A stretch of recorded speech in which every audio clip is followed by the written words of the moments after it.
we have to be so careful with how we think about human design. And I've been on my soapbox a lot about this lately, just on social media and some of the blog posts that I've been doing.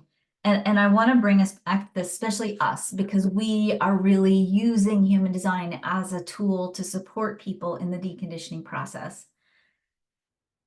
Our natural tendency, because we've been so conditioned by a logical world, and the logical world wants to put labels on things and define things and have formulas and try to get things into formulas. Our tendency when we think about human design and we think about all the parts of the chart is to classify them, right? And label them to a certain degree. And what I want to share with you is that if you took the human design chart and all the parts of human design and blended it up in a blender, you probably would really only come out with a handful of base archetypes. A base archetype is like a diamond, that it has a big core theme, right? But it has lots of different facets that are subtle differences, different aspects of that core theme, but it's a big singular core theme. Really, the chart has, like I said, a handful of core archetypes, and the rest of the chart are just shiny facets and pretty similar in some ways to each other.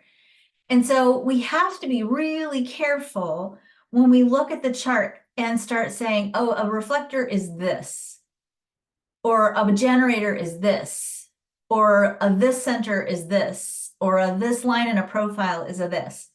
First of all, the chart is a synthesis of a whole bunch of different parts, and it's in the synthesis of the story that we learn a really lot about the big picture of the potential.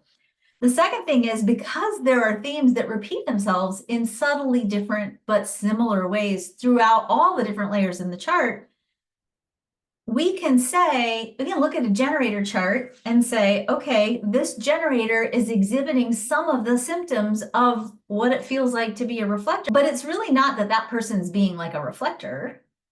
It's really that there are core base archetypes in the human story that we all play with and we all experience, and we all experience them sometimes similarly, but in different circuits, because there are similar themes in all of the circuits. Similarly, there are relationships between some gates and the lines in the profile. There are all kinds of little parts and pieces that are correlated in the chart. And the more you study, the more you'll start to see, oh, this is like this and this is like this. And your understanding of the chart will actually get wildly simplified. That being said, I want to add one other piece. Human design gives us a ton of information, a ton, but it also doesn't explain everything.